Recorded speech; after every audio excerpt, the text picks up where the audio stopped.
I'm so pleased to be here with you today, and want to thank JCC Chicago for inviting me. I know there have been a whole series of these, some with Lloyd Wright sites, so I'm excited to share Unity Temple with you. So I'm the executive director of the Unity Temple Restoration Foundation, and I've been here for just about 3 years. Prior to that, I was the ED for another historic house museum in Oak Park called Pleasant Home, not a Lloyd Wright, but one of his contemporaries.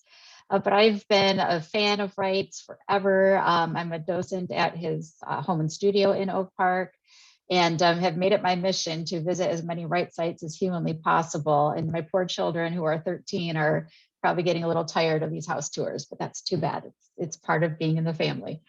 So today I'm going to be giving you a presentation, a PowerPoint first, about a brief overview of the recent restoration that took place at Unity Temple from 2015 to 2017. The entire building was shut down and comprehensively restored. And then I have a video, rather than being on site and giving a tour with all the things that could potentially go wrong. I made about a 10-minute tour video for you to watch, and I'm open for any and all questions. And if I can't answer them, I'll find the answer and get back to you. So Hillary, should I go ahead and get started? Okay, well, I'm going to share my screen and get started with the presentation. And give me a moment here.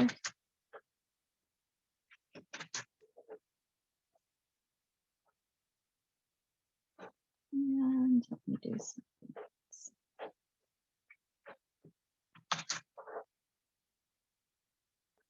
Okay, can you give me a thumbs up if that looks good, Hillary? All right, thank you. Okay, so Unity Temple is the home of the Unitarian Universalist congregation in Oak Park. It's one of Lloyd Wright's most famous and recognizable works. The Unity Temple Restoration Foundation is a secular nonprofit organization and responsible for the restoration and long-term preservation of Unity Temple. And I added this quote to the presentation because I just love it. It's from Lloyd Wright. He said, "When I finished Unity Temple, I had it. I knew I had the beginning of a great thing, a great truth in architecture. Now architecture could be free." All right, so a few quick facts about Unity Temple. Of course, designed by Lloyd Wright, located in Oak Park, and was designed in 1905, constructed for the next 2 years, and then dedicated in 1909.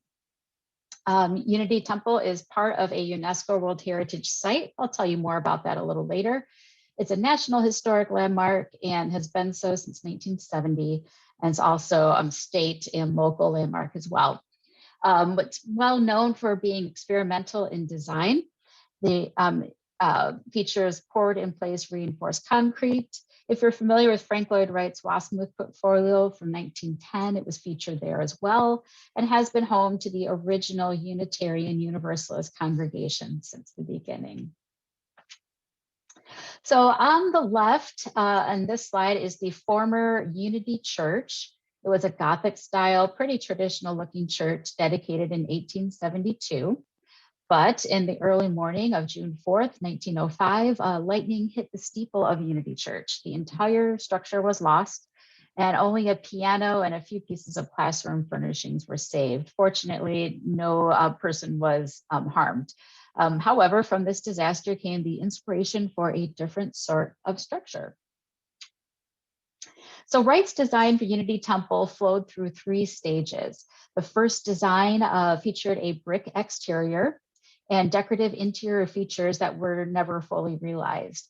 The column capitals of the interior in the middle photo there resemble those of the Larkin building, the immediate predecessor of Unity Temple. And Larkin building was built in 1904, but has since been demolished. Additionally, if you look at the left photo, at least 6 planters appeared in the original drawings of the sanctuary at Unity Temple. The planters were later rejected by the congregational board, even after they were delivered to the work site. There's a whole lot of background to that one, but as things go, a lot of changes in the process. Wright's final design encompassed the poured in place concrete form, which meant the building was literally built from the ground up. The wavy lines on the front elevation of the building reflected this method of construction. Those wavy lines are no longer visible, however, as the building has since been covered with a sprayed concrete, which is also known as shotcrete or gunite, and leaves a smooth finished surface. In addition to being inspired by his own work in the Larkin building, Wright was influenced by the rectangular massing and floor plan that are reminiscent of the ancient Mayan and Japanese temples. At the bottom left, shown here is the Temple of the Seven Dolls in Yucatan, Mexico, and it's executed in what's called a tetratic style, which means a group of four. And on the top left is the Taiyuenbyo Temple in Japan, has almost an identical floor plan as Unity Temple. And of course, the larger plan here, what you're seeing is the end result of Unity Temple's floor plan, with the sanctuary on the left, the square, and on the right is Unity House. Because Unity Temple's unique design bore little resemblance to the other churches along Lake Street in Oak Park, and plus with the Mayan and Japanese influences, it was decided to rename it Unity Temple. So ultimately, Wright broke away from the more decorative interior features, and his design culminated in what we like to call a playground for the eye. The continuous interior lines that lead your eye around the space while framing the simple yet effective geometric shapes. Unity House on the right was completed first. So the congregation worshiped in that space until the sanctuary was complete. You can see an example of that on the right with all the chairs lined up there while they were waiting for the other half of the building to be finished.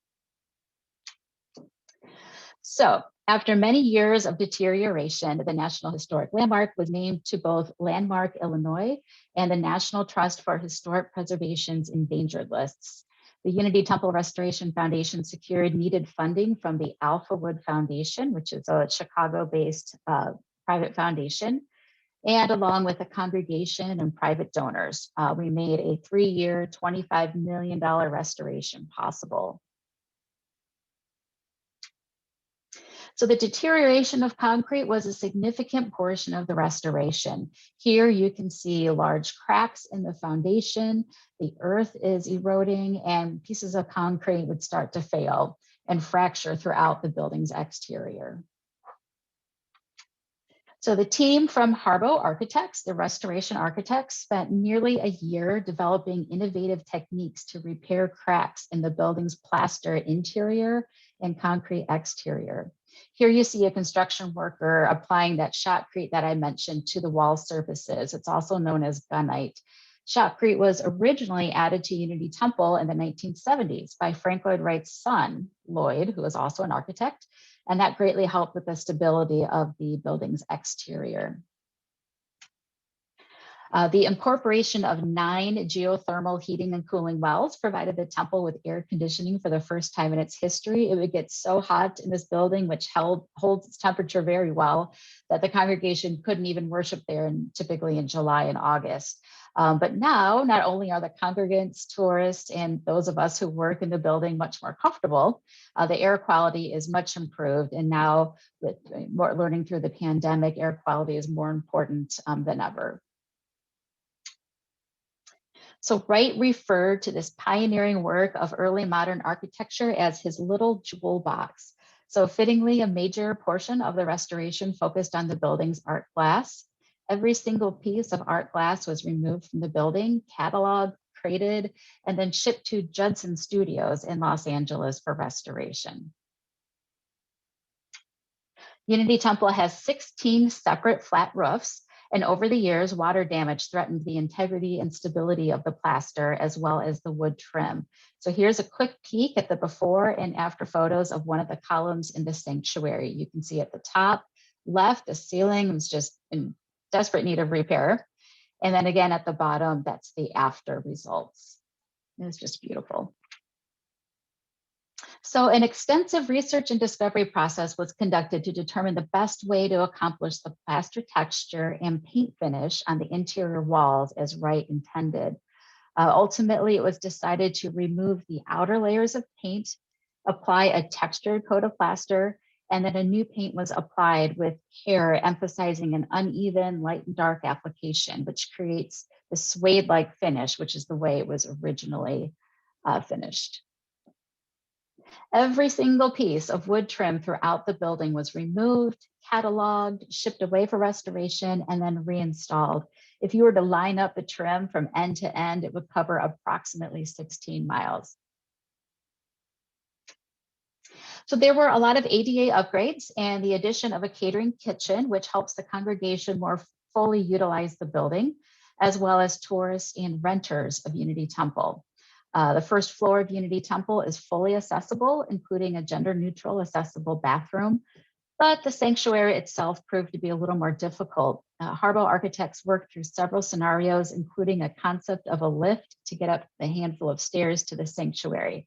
However, given the limitations, the best solution was to install a chair lift going through the stairs. And it's also fortunate that the side cloisters in Unity Temple are at ground level and have a clear view of the altar. This will make, if you've never been to the building, what I just said will make a lot more sense when you see the video. And of course, there's an accessible ramp at the side of the building. So now I'm just going to show you a few before and after photos. This is Unity Temple's sanctuary, the worship space, in 2015. At first glance, it might not look like it was in that needed that much repair, but if you look at the top left and right of the photo, you'll see there are some lines and patchwork. Portions of the ceiling had fallen about 10 years before the restoration, right over the altar. Fortunately, again, nobody was in the building at the time. So there's a lot of temporary patching that was done. The paint finish is very flat. And although they had done a paint analysis and got the colors pretty close, it just doesn't have the same feel that Wright intended. So this is before in 2015. And then here's the after in 2017.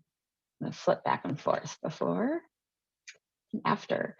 So hopefully you can see the paint finish is much different, especially if you look right above the altar. There's a yellow square there. You can almost see some darks and some lights. It's a beautiful, like I mentioned before, suede-like finish, and it really reflects the light and just makes the space come alive. Now, Unity House is the social side of the building. This is where the congregation comes after a service to congregate. And also, if you were to rent Unity Temple, this is where the food and the meals and the socialization happens. So this is what Unity House looked like in 2014. And the appearance here is kind of dark and almost solemn. The brown and the green colors here were darker than they were intended, and the wood trim needed a lot of work. So here is the before. And then here's the after. I think this is a pretty dramatic before and after. Again, just like in the sanctuary, there was so much care and emphasis put on the finish of the paint and the wood trim. And then, of course, the art glass and the skylights above it were repaired and restored, so even more light flows through the space. Now, this is the exterior of Unity Temple in 2014. And the pictures I showed earlier really showed all the cracking and the fails in the foundation. But it's still kind of, in this photo, you can see it's kind of dark and the landscaping wasn't exactly how it was supposed to be yet. And here it is in 2017. The finish on the exterior of the building, for the most part, shows no damage. They did such a great job patching. And the landscape has grown in quite a bit more from what you see here, again, with native grasses and native plants, what Wright had intended.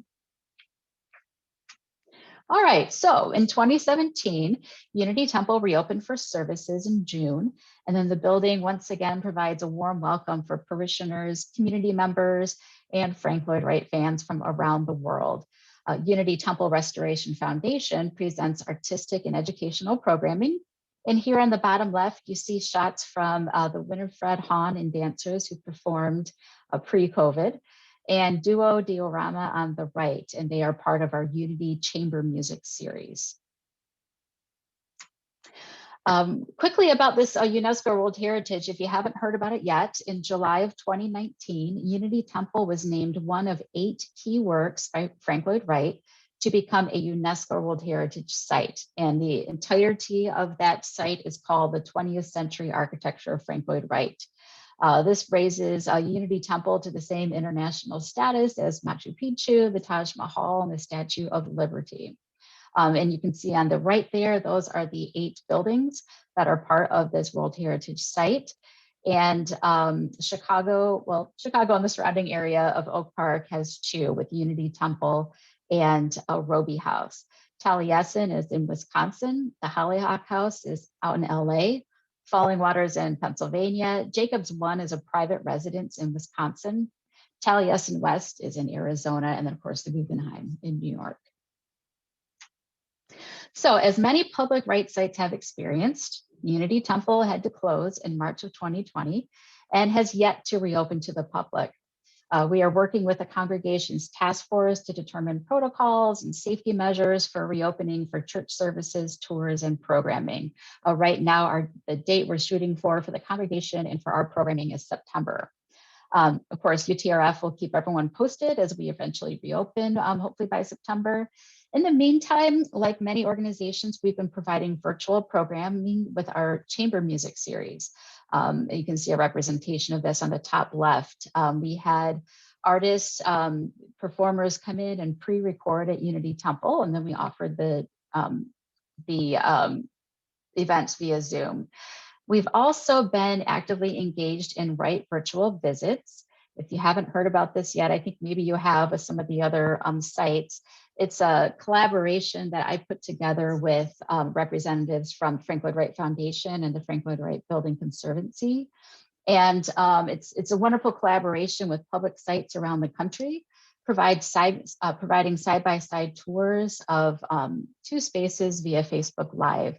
It's been such an inspiring experience, and we all look forward to continued collaborations with all of our public rights sites.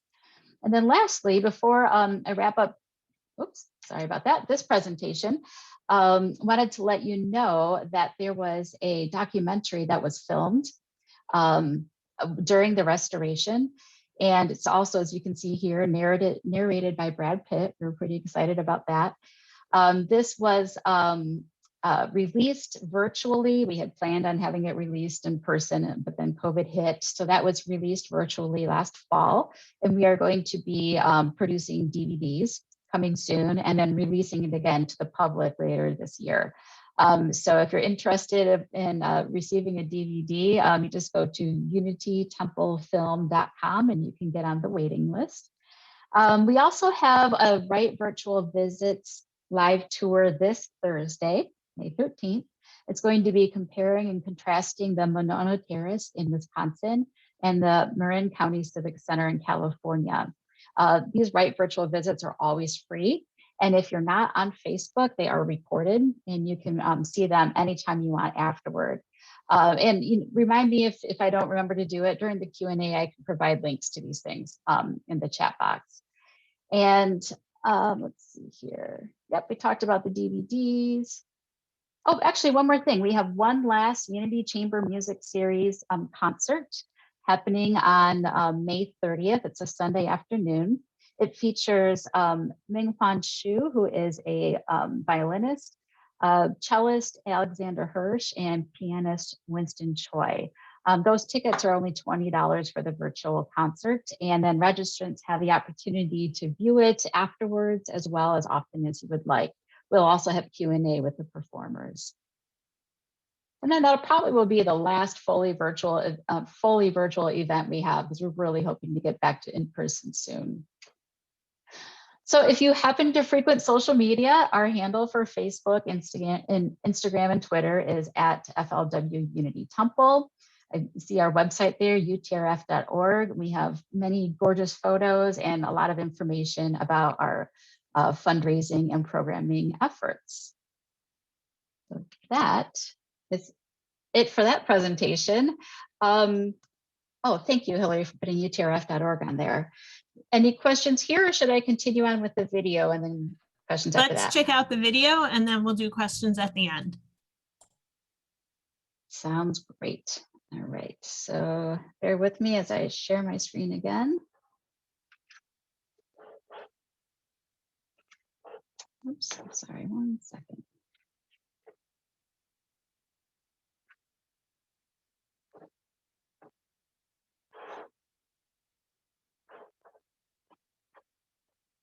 All right, let me try that again.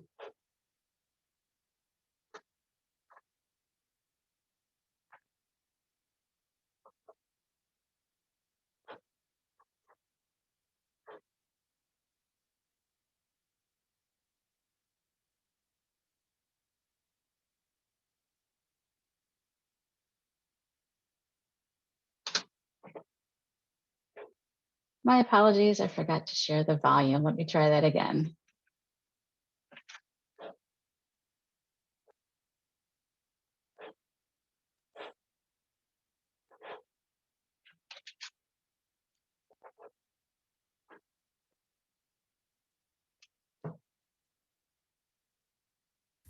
Unity Temple was designed in 1905 after the original Unity Church burned down in a fire. Frank Lloyd Wright was chosen from 5 potential architects to design the building.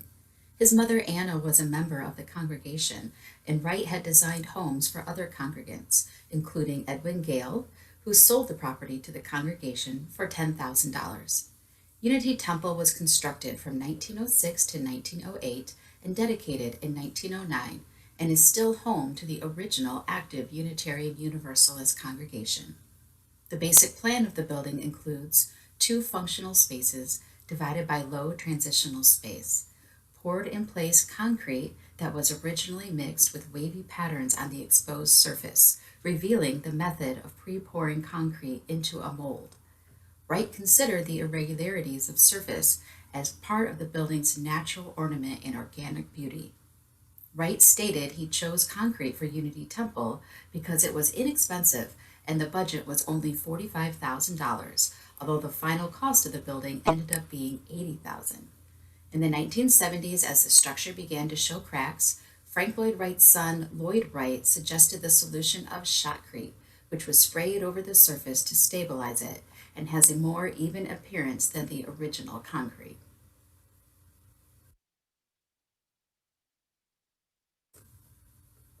Lake Street in the early 1900s, as it is now, was a busy thoroughfare. Unity Temple is radically different in appearance compared to the traditional style of other churches built along Lake Street, such as First United Church, built 30 years before Unity Temple. The exterior of Unity Temple is simple and monolithic and has no bell tower, no steeple, and no religious ornamentation. Because the appearance of the finished building was so different from that of typical churches, the congregation eventually agreed to call the building Unity Temple, evoking its ancient Mayan architectural sources. Wright designed Unity Temple's massive solid facade to block out noise and distraction. The only relief in the uninterrupted concrete exterior surface is a clear story of leaded glass, with ornamented columns referencing nature by suggesting the vertical stalks of hollyhocks. Wright introduced leaded glass slot windows at the corners of the structure to introduce natural light in the corner stairways inside the building and used as expansion joints for the concrete. The entries into Unity Temple are quietly placed along the east and west sides of the building, and the scale is modified to a lowered height of human proportion. Unity House is visible to the right of the west entryway. Notice the sensation of moving into an enclosed private space. Above both the east and west entry doors, bronze letters inscribe, "For the worship of God and the service of man." The quiet walled outdoor entry terrace with garden elements leads through a screen of leaded glass doors into an entry room. As we transition from the cold exterior concrete, muted yet brighter and warmer shades of color are displayed in the rest of the building. While the exterior of the building is monochromatic, the interior is filled with color and light. Note the dramatic change in scale and orientation, and how the ceiling compresses us in space for this more intimate human scale as we continue on Wright's path of discovery.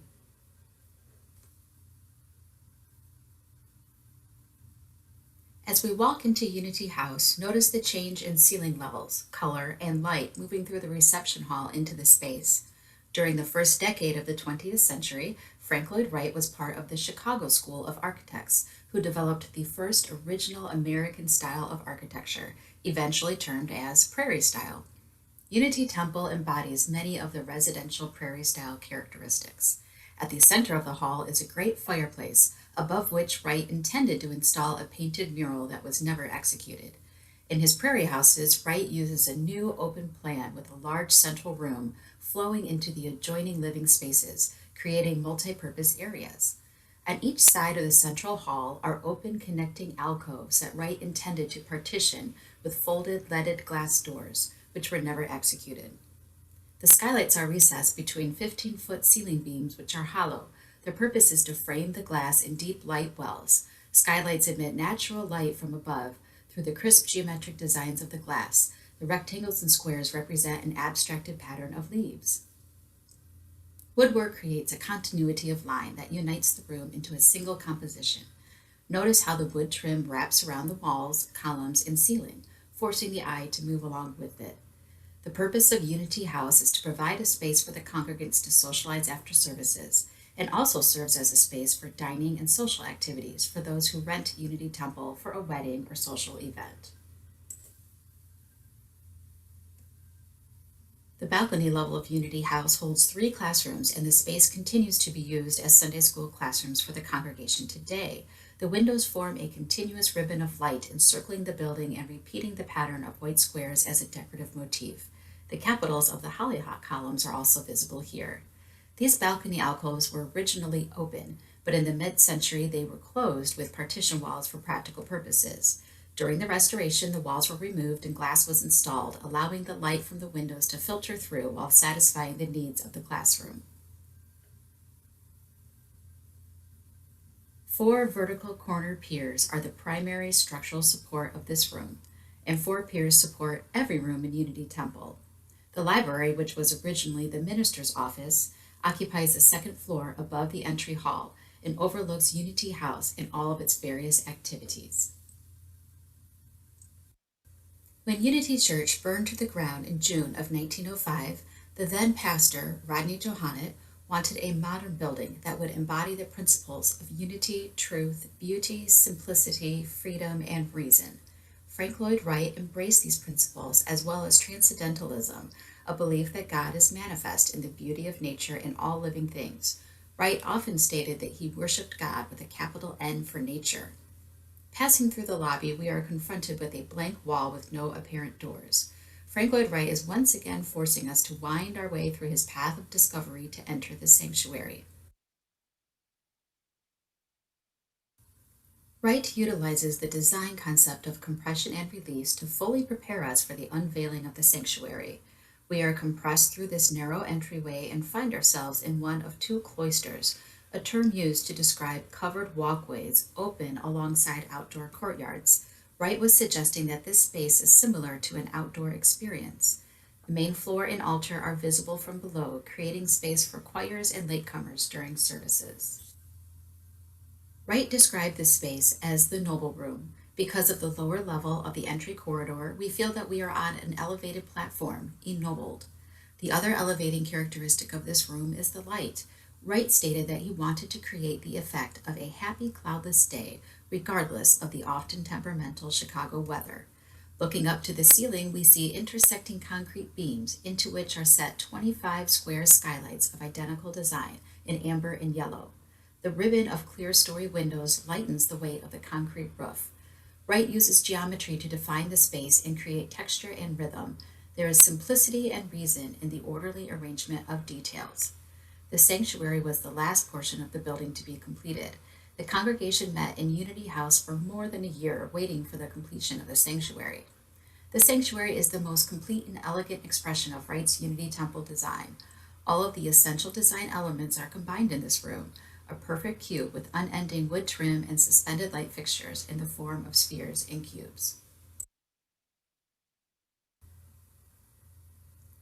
The seating arrangement in the round is democratic and true to the ideals of Unitarian belief in the unity of humankind. All seats are no further than 45 feet from the pulpit, enhancing the spirit of community. The narrow slot windows mentioned earlier are visible here, providing slivers of light in the darkened corner stairways. No technical functions are apparent in this space. Heating and cooling systems are hidden in the 4 great support piers. The original organ pipes were not visible behind the vertical wooden slats. Unity Temple is an Oak Park landmark, National Historic Landmark, and in 2019, Unity Temple was named as one of 8 properties making up the 20th century architecture of Frank Lloyd Wright UNESCO World Heritage Site, including notable Wright works such as the Guggenheim Museum and Fallen Water.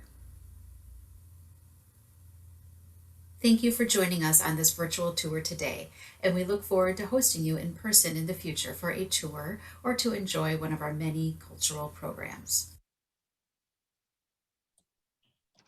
That was really cool. I was saying earlier to Heidi that I've been to Oak Park a few times, but not to Unity Temple. So how much did the building cost originally? Do you know what?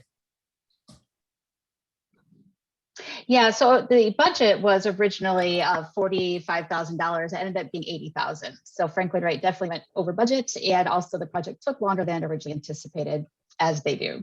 Yes, seems like that happens often with Frank Lloyd Wright properties. So the building is still used as a church. Yeah, except absolutely. That you're closed right now. Exactly. So let's just go pre-COVID. It's still home to the original congregation, and which is one of the reasons why the building is typically not open for tours on Sundays. That is their day to have the building for all of their services and other needs. However, typically the building's open for tours Monday through Saturday. And as I was mentioning, the different types of programming that UTRF has usually takes place on an evening or during the weekend. The building is busy every day and gets a lot of use. Susan's asking, in your opinion, what made Frank Lloyd Wright's design so popular when he built them until present day? You know, that's a good question. And not surprisingly, some of his designs weren't so well received when he first conceived of them. His home and studio in Oak Park actually got a lot of negative feedback from his neighbors, which of course now we look at it and we marvel at all of his ingenuity. But the whole prairie style that I talked about, which was originally called Chicago style, there's a series of architects who were pretty young at the time, in their 20s and 30s. And rather than doing rehashing authentic styles that were historical, or rather than continuing to create the same Gothic style churches or the same Victorian style houses, they wanted to create an American style of architecture. And so it was very new, very modern. And Unity Temple, I think, still looks like it could have been built today. It's very modern and doesn't really show that kind of history. But yeah, I think it was new. It was different. Frank Lloyd Wright's residents were very livable, very scaled to human proportions, and yeah, I mean it's a good question. And even though some of his residences were built into the mid-century, still they felt unique and new and livable. And his Usonian style of houses, which were definitely more mid-century, were also less expensive. So the average family could afford a Frank Lloyd Wright design. So yeah, a lot of so many different things that he created and designed throughout his long history of architecture. But I think now it's celebrated more than ever. Let's see. Dennis is asking how much the restoration cost. Yeah, it ended up costing $25 million. And so that included all of the exterior concrete work, which was a large percentage of the project, included the geothermal system. And as a quick little story, the windows, the caming on the windows is zinc and instead of lead. And they knew they had to reconstruct and restore all of that. The company who made the caming for those windows went out of business a few years before the restoration. So one of the reasons why the cost upped a little bit was because the architects had to source the machinery that could create that caming, and then find a facility where they could produce it. So things like unexpected things like that come up. And also the time and the care they took into replicating the original interior finishes also ups that cost a bit. But personally, I think it's all worth it because the results are incredible. Where did that funding come from? Yeah, good question. So the original, there was an original seed grant from the Alphawood Foundation. It's a private family foundation in Chicago. They gave a grant of $10 million. And then that was able to kick off the restoration and the fundraising efforts. I personally was not in this position at the time, but my predecessor was responsible for raising, along with the congregation, another $5 million. At that point, the Alphawood Foundation offered a bridge loan so the project could be finished. And so currently, Unity Temple Restoration Foundation still has an obligation to fulfill the portion of the loan that is left, but mostly our fundraising now beyond our general operations is to build a capital reserve. We want to keep the building, in the great shape that it's in now. So without the Alphawood Foundation, there's no way this could have taken place as it did. Michelle is asking, did Frank Lloyd Wright, design the furniture and furnishings? He did, and except for the pews that are in there now were just like a regular manufactured. They were sourced locally. He had designed pews, but the congregation decided to go a slightly different route. He had also designed residential living room style furniture to go into Unity House, and there's some great renderings of that. Those were not realized, and we believe it's because of cost, budget. But everything else, the podium, the replicas of the chairs that you may have seen in there, those were all Frank Lloyd Wright design. Michelle is asking, how many houses of worship did Wright design? Oh boy, you think I would know that answer? I don't know. I'm going to have to look that up. I can start to name off a few. There's Beth Shalom. There's the Beth Shalom, the only synagogue he designed, which we visited a few months ago. And then there's the Unitarian Meeting House, right, up in Wisconsin. Mm-hmm. Those are the two that came to my mind too. So I have to Google that one and let you know. Susan says the inside of the church is lovely. Why did they not want plants in the building? Was it for religious reasons or something else? Oh, that's a great question. A lot of it was budget again. Frank Lloyd Wright had, without getting approval, he had decided to add some of his oversized, really nice planters, but that was not within their budget. Also for what I understand, an issue would have been the maintenance and the care of those plants on the interior of the building. So as far as I know, it had nothing to do with any religious objections, but just practicality and budget. So in our synagogue, we have a place where there was supposed to be like a waterfall kind of a thing and plants. And then they realized that people with allergies might not appreciate that. So maybe that's part of the reason. So we have a lot of not live plants. It sounds like my house. I have a brown thumb, and so my family always jokes that we only have silk plants in the house because it's my fault. But no, I can imagine that would be a lot of maintenance, and with fluctuating temperatures and dryness and things like that, it might have been difficult. We visited last week right on the park, so that's in Iowa, and they had extensive damage to their skylights. And they restored all that. And I'm wondering if that was the same. We understand that the skylights that he put into many of his buildings were not, they leaked. They leaked. And so did you have that same issue? Oh, yes. Pretty much since day one, when the building was opened up. So there are two skylights, one in Unity House and one in the sanctuary. And as you can see, they're huge. And they're almost, I wish I had a photo of it just to show you right now. They're almost like giant concrete bathtubs is what the architect would refer to them as. And inside the bathtub is where they would have the glass skylight. So water would puddle basically where the skylight met the sides of the bathtub. So at one point, the congregation, I think it might have been in the 80s, or maybe the 70s, had raised one of the skylights above the sanctuary and to help alleviate that problem. And then during the restoration, they had to make the decision, do we pull that back down as it originally was intended? You know, what do we do? Because Wright did not want you to see the glass structure from ground level. So they did decide to pull that back down, and then they built a new skylight over the top of that. So they kept the original framing and structure, just, you know, to preserve it. But then for practical reasons, created a new skylight over it. So since the restoration, we haven't had any leakage. I hope it stays that way. But Unity Temple Restoration Foundation, we are getting a maintenance plan put together from Harbo Architects. So we know what things we have to, you know, just keep up, checking up on every year. What do we do if there is an issue?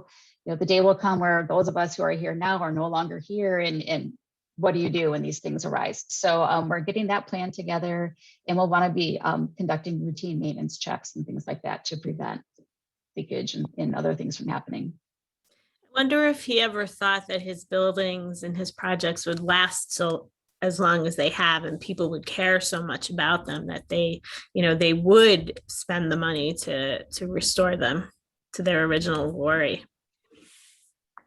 Yeah, I mean, these are not inexpensive buildings to care for, whether it's a public site like this or a private residence. What I've read, and I think what we all know about Frank Lloyd Wright, is he would probably say, oh, sure, yeah, I knew they would last forever. I knew people would care about them, but he definitely had ebbs and flows with his career as well. So, I'm sure you've probably heard stories like this before, but there's one story of, oh gosh, was it his house in Lafayette or West Lafayette, or was it the one in Iowa? There was some leakage in their dining room, and Frank Lloyd Wright's response was, well, you know, move your chair if you don't want to get, you know, water leaking on you. So that was happening in his lifetime as well. Helen is asking what the seating capacity is of the sanctuary.